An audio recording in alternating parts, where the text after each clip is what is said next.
Mic up, mic up. Let's do it, folks. It's Monday, November 14th, 2022, folks.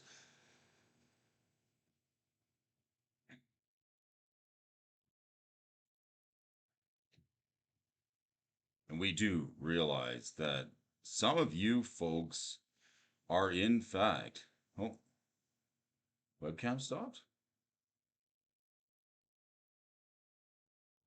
No, I think we're good. Well, I was just getting ready to say that some of you folks may be tuning in on the juice. And this is Morning Magic Stocks with your friend Brody. November 14th, folks, 2022. We've got some news for you, the talk of the town. Thanks for joining me up until the end of the hour. It's Brody at Alfonso Investments, and this is Monday. Let's waste no time. Let's get moving. Got stuff to do and things to look at, important facts and reports and all kinds of stock charts to take a look at with you folks here today, the amazing fans of Magic the Gathering who love the game as much as I do.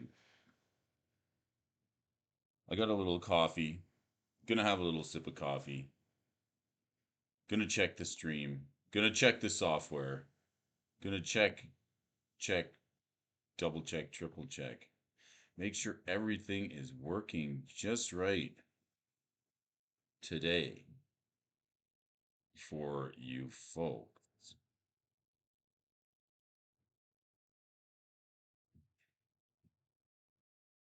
Bam! Oh, there we go.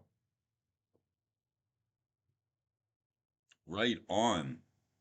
So what do we got up here for you folks today? We got the movers and shakers list on the legacy side, and I'm super stoked to bring you folks this list here. It's a beauty. But before we do that, I did want to bring something up on just real quick for you folks. Last week I did read this and I thought I was going insane, but I didn't bring it up last week, but for those of you still watching, here is a notice from one of the bigger Magic the Gathering vendors here. As of October 7th, please be advised we're temporarily pausing our cash buy order system. Customers are still able to submit buy orders for store credit. Any buy orders already submitted and approved through the cash buy order system will maintain their chosen payout. These changes apply to both online submissions and in-store transactions. Please stay tuned for further updates. Hello. So Brody was serious when he said he saw something on this. If this doesn't give you any kind of indication, there's blood in the water. And what's going on in the market, I don't know what will. But like the last time the buy list was frozen, like this is almost like freezing the buy list, but not quite. This is like version freeze the buy list. I guess the full version would be like completely closing the buy list, like we're not even accepting cards on trade, right? So a nice thing too is that some of them are offering an additional 30%. So buy listing with Brody may be coming back to you folks in the near future. Hoping that you folks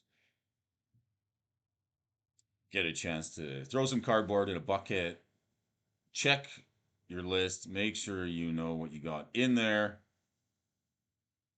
before you send it on in. But if you're expecting cash, I got bad news for everybody. You won't be getting any from this place. Okay. So what does that mean, right? Like, so every time something like this happens, there's obviously going to be an opportunity. I think we're going to see softening in prices. Everybody's watching the high dollar cards right now, hoping we're going to see a softening in price, and we are. The high dollar, high end cards are seeing a softening in price, but not as much as you would expect. They don't move very quickly. The bottom end of the reserve list, those cards are probably going to stay right where they're at.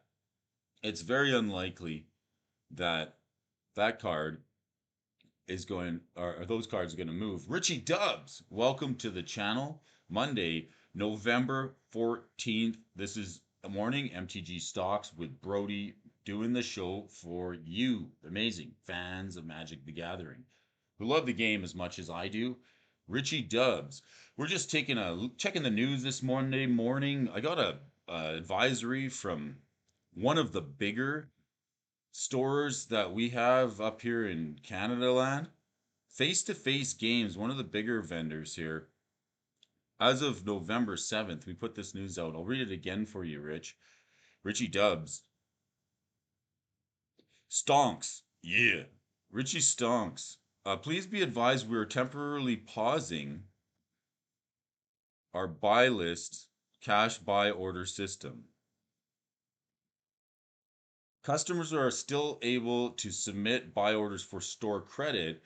Any buy orders already submitted and approved through the cash buy order system will maintain their chosen payout. These cash changes apply to both online submission process and in-store transaction. Please stay tuned for further updates. So we did see something on this buy order last week. It's not all in all freezing the buy order, but it's not all in all freezing the buy list altogether, but it is like kind of half freezing the buy list. I'm a negative Nancy. Been saying I should sell out for a while. They're still sellable, right? I know. Don't be negative. See, so we're just talking about what's moving. So we last time this happened, like stores froze the buy list. Players waited till cards went so far down in price and then cleaned the stores out. They paid for it. But let's run down the movers and the shakers list this morning, Rich, and uh let's do this. Let's start off on the other foot this morning because it is Monday. You get to pick a meme for us here, Richie Dubs. Which Garfield are we?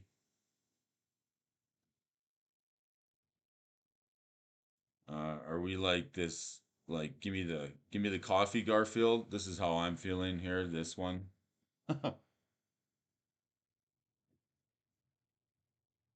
Morning MTG Stocks with Brody.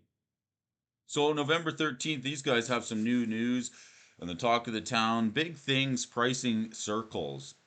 Pricing old cards can be complicated. Long gone are the days of relatively clear cut, low, medium, and high price rosters on TCG Player. Shout out to anybody who remembers the first Moat buyout. That was that Chuck Berry.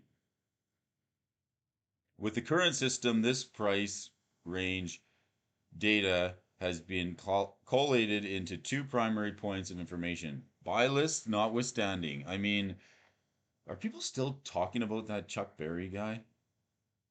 Okay, let's keep going.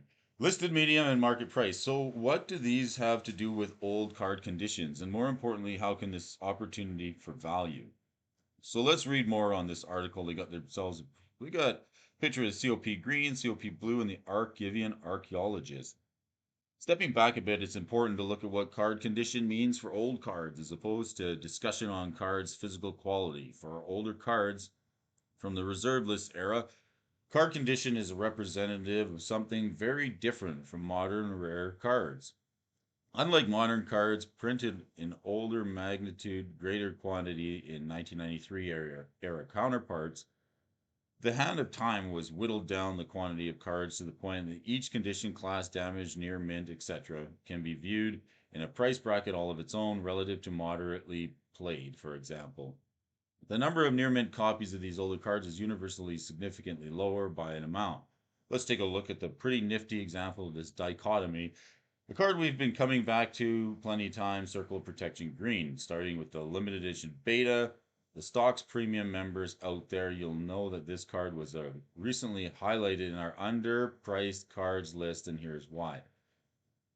All right, these guys are calling the beta Circle of Protections as like something viable. First off, let's read this. This seems kind of interesting. Like the first thing I'd say is like the near mint is getting harder and harder to find. But For them, the price spread on this card is nuts. I mean, we're looking at 5 to 1. Yeah, on the COP green, it's crazy. We're looking to a 5 to 1 difference between the market price and the listed median values. And this isn't a norm for beta cards either. So I'm sort of reading this verbatim from this site.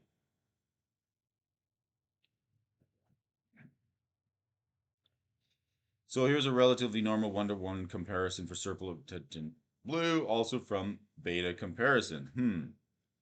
And what's causing the difference here? And the market price so much higher. Mr. DJ Longhair in the morning. We're hanging with Richie Dubs, doing a little bit of MTG stocks, talking about these beta circle protections. Coffee and hating Mondays sound good. What's up, DJ? You know, like the Monday train, you can pick a meme.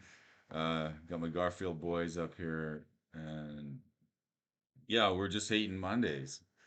It's all good. Doing a little MTG stocks with Brody. Hope you guys have a good week set up. Gonna crash, not to worry. When I wake up, it shall be glorious. That's right. Stay glorious, DJ Longhair. Pretty sure my cam loaded, DJ. Just gotta get home and open the to confirm. Sweet blast on the mailbag, please. Nice. So anybody tuning in on the channel, all 5 of you amazing Magic the Gathering subscribers, check out Mr. DJ Longhair's channel, Thursday Night Roundtable. That's where all the cool kids are. We hang on the round table from time to time. You might see Brody over there, but it's worth checking out for some epic MTG cardboard discussion. Let's get on to the Circle of Protection Blue from Beta. So these guys, we got the market. Okay, the market price of this card uses historical data in order to be in touch with what people are actually willing to pay for the card. And it uses completed transactions for reference points. So they're explaining their algorithmic software here. The listed medium data set is present focused, meaning it attempts to anticipate the market based on what sellers are requesting for the card. By cross comparing these two values, a rough estimate for the near term value of the card can be made in most cases. It isn't much of a difference.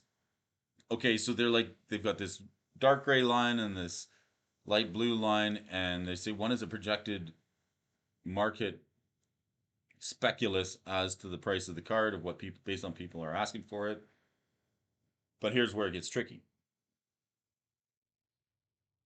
When the historical data contains an outlier, but the present listings don't stack in a way such that the median would be influenced by anything similar.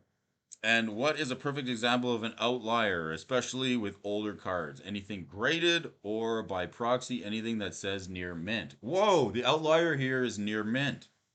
Okay, so checking on the sales data, the circle protection green on TCG Player, writing this article, it's $61.69. Last time a near mint copy was sold, it was $61.69. So it means that the market price of the card is on an uptrend, but the average listing hasn't quite caught up to the demand.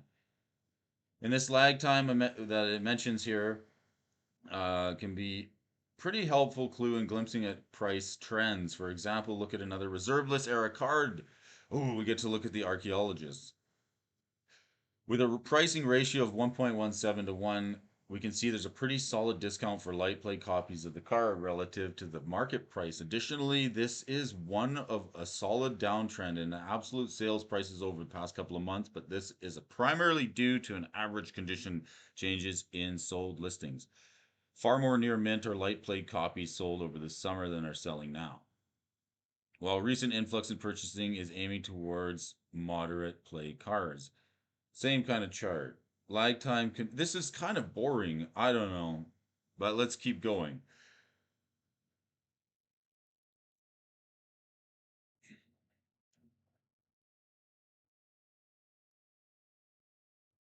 Lag time and condition differential is also complicated by depth, or more aptly, lack thereof.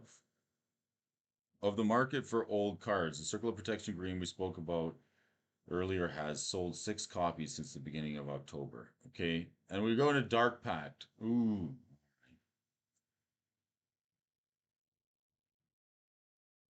So on and on we go.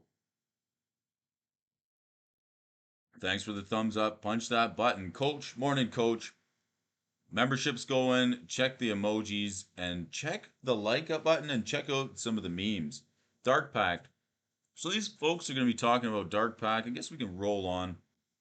Might as well continue through. So they got some pretty in-depth analysis here, talking about differential and aptly lack thereof. But there are two main takeaways from this, okay? The first is that the market data is pulled upwards by outliers caused by highly valued good condition cards. The second is that these listings get sold and replaced by more modestly priced lower condition cards. The medium price stabilizes in the short term, and this tug of war that pushes on older cards gradually in higher prices, and is why evaluating the difference between market and average is important. Take another example from undervalued cards, the Dark Pack from Unlimited. So the Dark Pack card, we keep seeing it on the movers and shakers list on the vintage side. It's an anti card. It wasn't over the past months, 8 copies of this card sold. 3 of which were near mint. That being said, the price trend for those near mint copies is on an upswing, and the card itself has a solid price ratio of almost 2 to 1, market listed median. Okay, this is an example of both historical card prices rising in a condition, pulling the market data forward, and pricing tug of war from earlier. This time, the median hasn't quite caught up. Far from our circular protection example, there's no solid outlier on this card, and buying at the listed median price will get you a nice, clean, light played copy of the card. So there's not a lot of tug of war on this between players seeking beat up copies versus near mint copies, because most of these cards aren't played and therefore are usually in the near mint condition. So do we think by now that the best time to get in and buy a near copy of Beta Circle Protection for $70? Probably not. But snag a light played copy for a couple of bucks, put it away somewhere along a couple of copies of Dark Pact, and check back in a year or so. What a great card. We've got to give some props to Harvey McGinnis. This guy is an amazing writer here. Let's do it. Harvey McGinnis, he's a student at Johns Hopkins University. He's been playing Magic since the release of Return to Ravnica, and after spending a few years in the Legacy arena, bouncing between Miracles and other blue-white control shells, he now spends his time enjoying Magic through CEDH games and understanding the finance perspective. What an amazing person, Harvey McGinnis. Thank you for writing this article, bringing it to the viewers today. Let's go over to the movers and shakers list. High fives, high fives. You're right, Richie.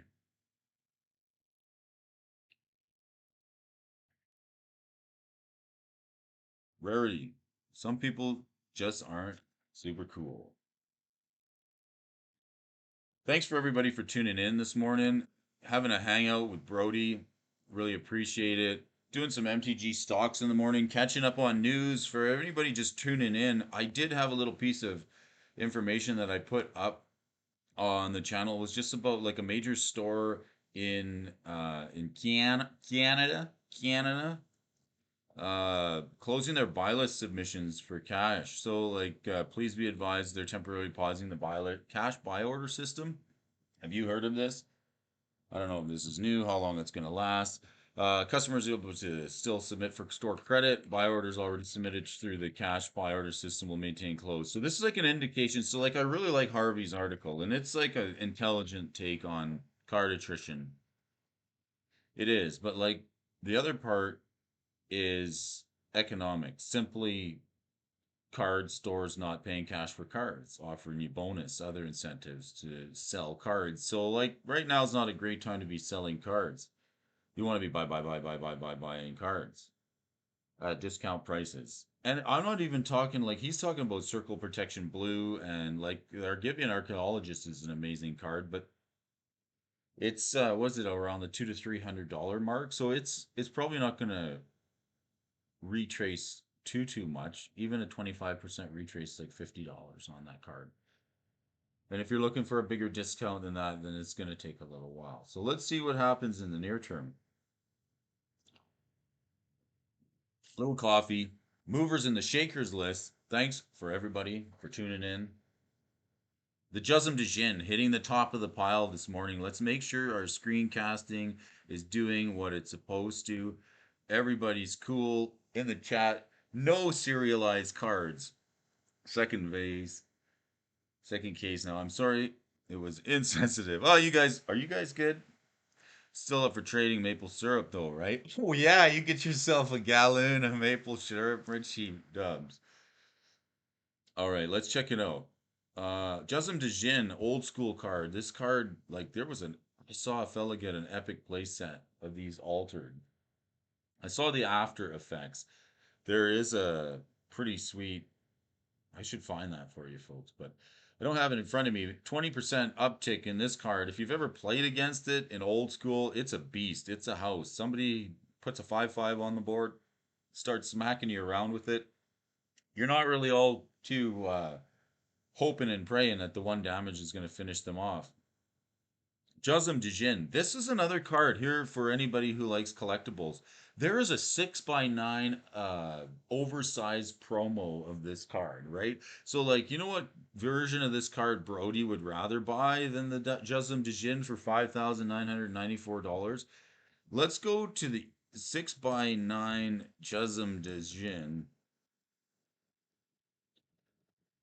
Here's a collectible copy of this card. If you like art, these oversized promos,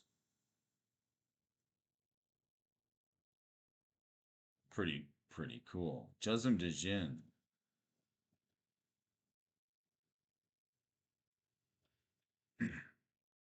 I get people asking me, they're like, "Hey, Brody, should I buy these cards? They're on the list."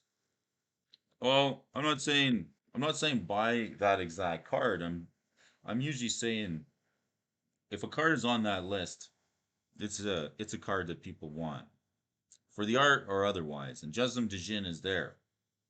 So you can find yourself 6x9. I don't know if they have pricing. See, they don't list the oversized card in here, but I think you can find them for about a G note or less for the 6x9. It's super collectible. If you want to play one, you got to get it from Arabian Nights because it's only printed in the rare slot and it's on the reserve list. We're probably not going to see a reprint of this card anytime soon, unless it's, you know, some reprinted some other roundabout way that we could never consider. This card's going up. It's popped up about 20%. And like, here we go. Eternal Weekend coming up. There, I'm not going, but any of you who are or know somebody who's going to Eternal Weekend, you're gonna see Juzum Dijins. Very good copies for $1,600 at the vendor shop. You can get signed copies, graded copies on eBay and any of the other major sites for up to 3 to 5 thousand. This price today is probably for the best available copy that you can find. The Juzum Dijin up again, a classic from the Arabian Nights set. Let's just take a little chat is lighting up hot. Tom Mitchell, morning Tom, doing a little MTG stocks with Brody, looking at the movers and shakers list, reading the news from over the weekend, checking out which stores have closed their buy list for cash and only offering 30% trade. And we're running down the movers and shakers list, coming up to number 2 today. The revised dual lands are lower than they've been in a hot minute. That's right. Just wait, boys.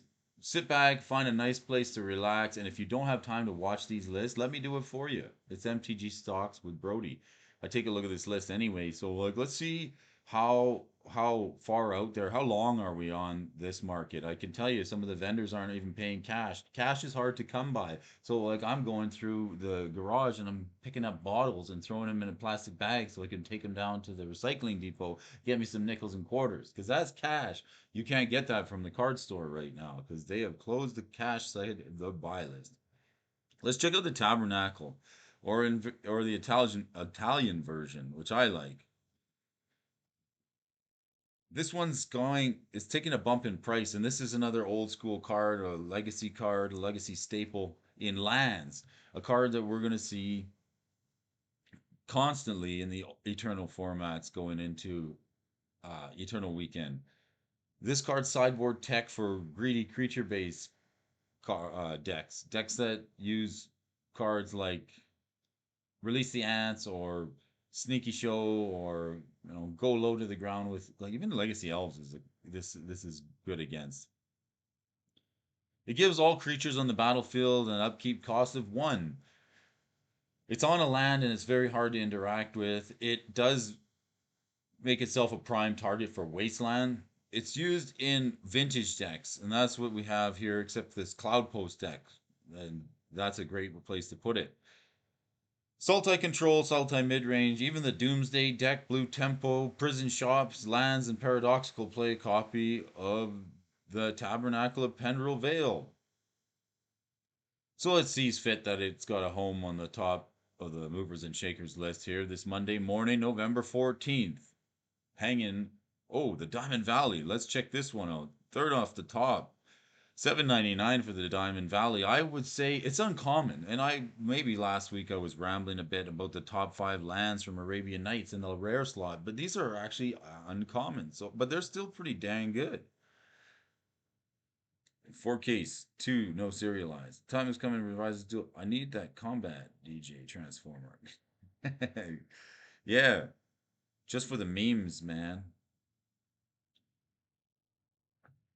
7 in the chat. Everybody, appreciate you guys for tuning in. Johan Matuzzi, Richie Dubs. Gotta give a shout out to Super Fast Tortoise. That guy is gold. He shouted me out in his recent video. Thanks, Derek. Hope I get to catch you on the live stream. Benson, what's up, my man? Holy smokes, the coach is in the house. Somebody was recommending Headless Horseman last week. I think it was Benson. I really do. And it's such a cool card. Uh Still on my one deck. It's only a power 8.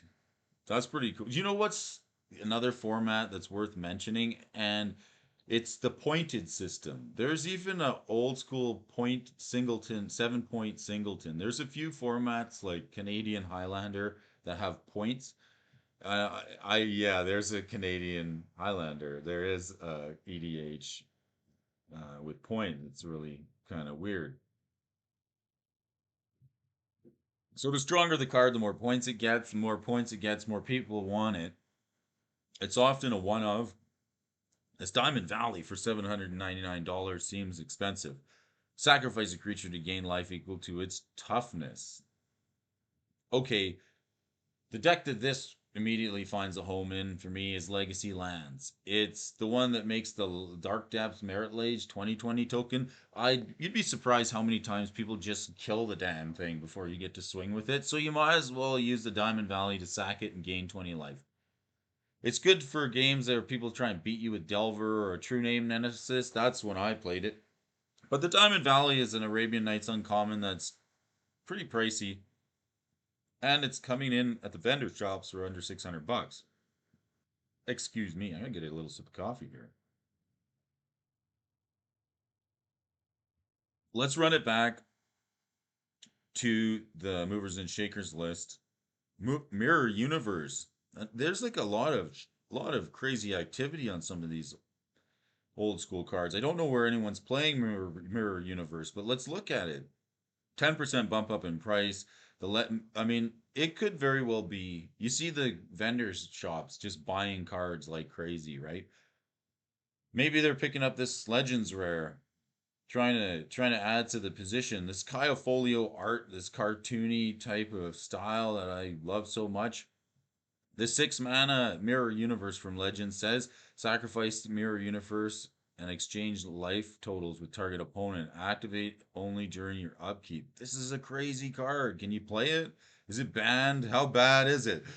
Let's find some decks. It's played in Commander in the Merkul Lord of Bones deck, so it's a card that people actually play. $300 to $400 from the vendor shop. It's an interesting art. Why not?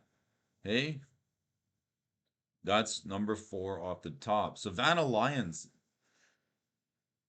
Excuse me. Just a moment. Savannah Lions from Unlimited, $243 cats. These are the original 2-1 beater in Magic the Gathering. For 1 mana, the 2-1. It's amazing what we get now with Ragavan printed. But this is the Vintage Day Ragavan. I like as good as it gets. 2-1 for 1 mana. Which would stand to reason why it's $243. People want to play these cats in old school. I suppose they do. You can still get yourself a revised copy for probably about $3. $4. The revised copy's taken a bump up in price, but another really cool card that works well in the white weenie deck. We like this card.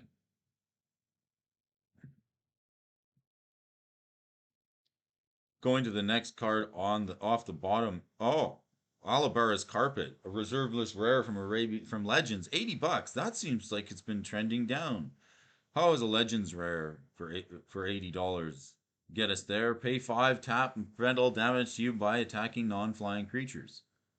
What a cool card, especially in Commander. If you can find a way with a gravity sphere, makes all creatures lose flying, you can never take damage. It's just 5 and fog. That's pretty friggin' great.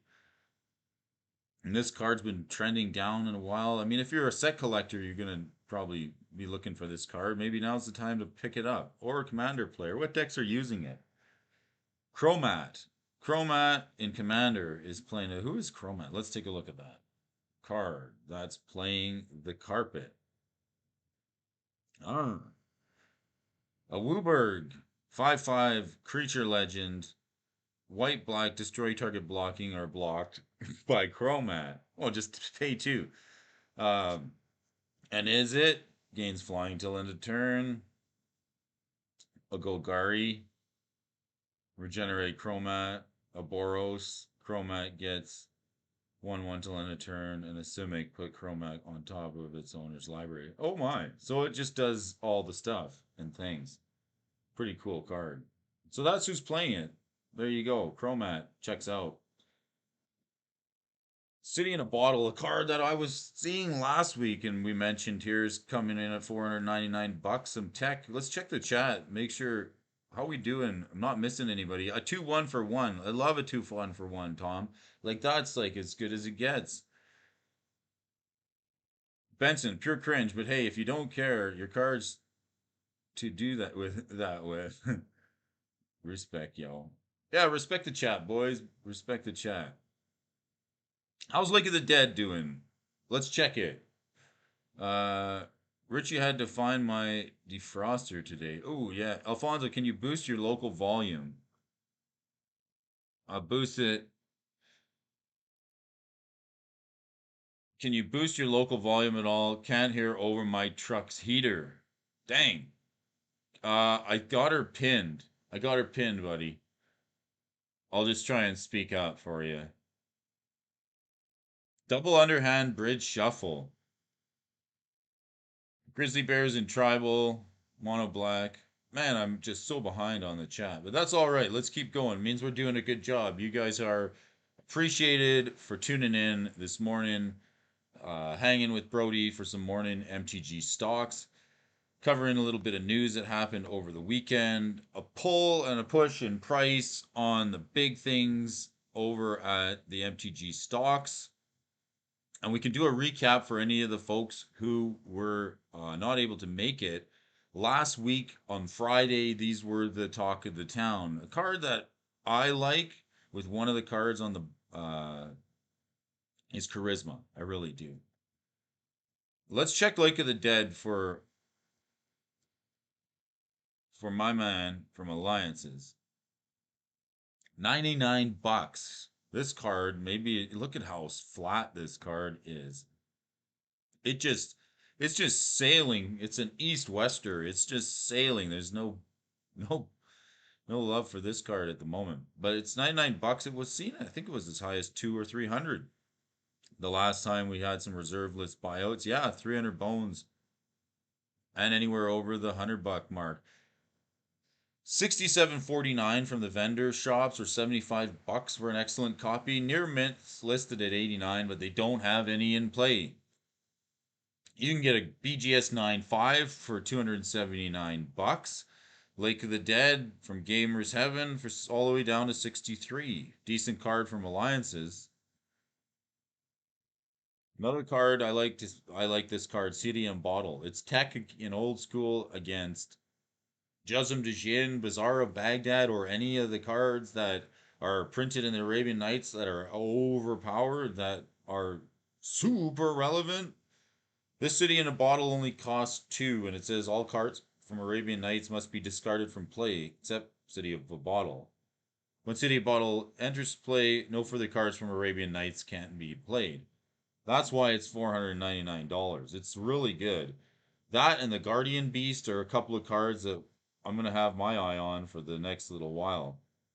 Kobold Overlord, I like this card. Wow, $138. This guy's seeing some action. He's the one that gives all your kobolds first strike.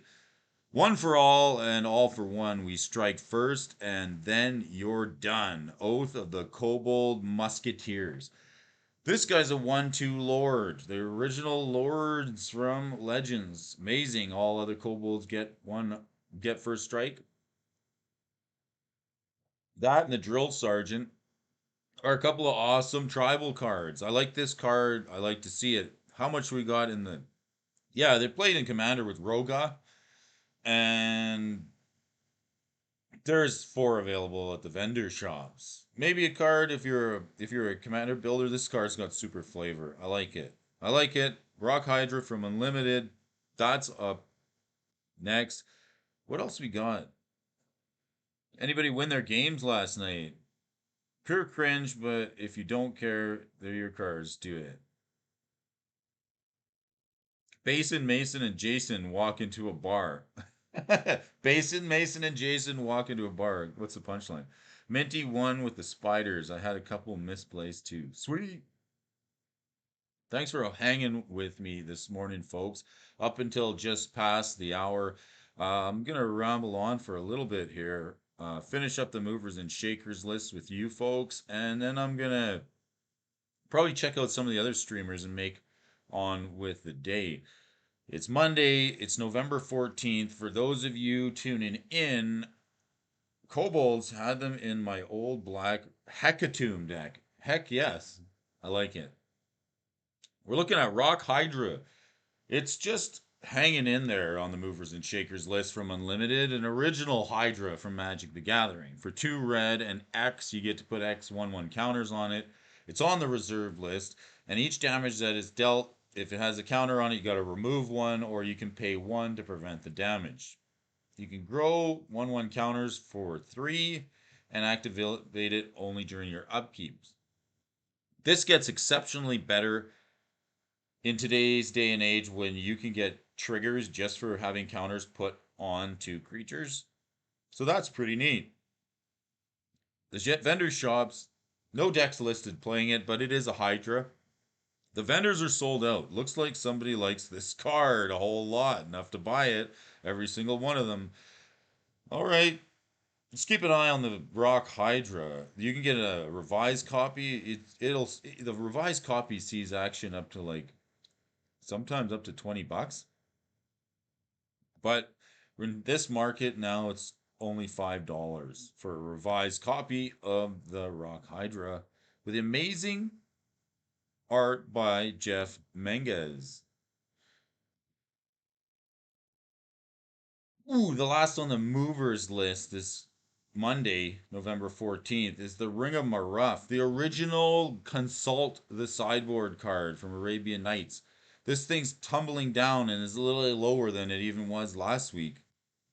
The artifact for 5 mana says 5 tap exile ring. Next time you would draw a card instead, choose a card from outside the game and put it into your hand. I don't know where decks are going to be using this because there are no sideboards in Commander, but maybe it's playable in Vintage. I'm not too pretty sure.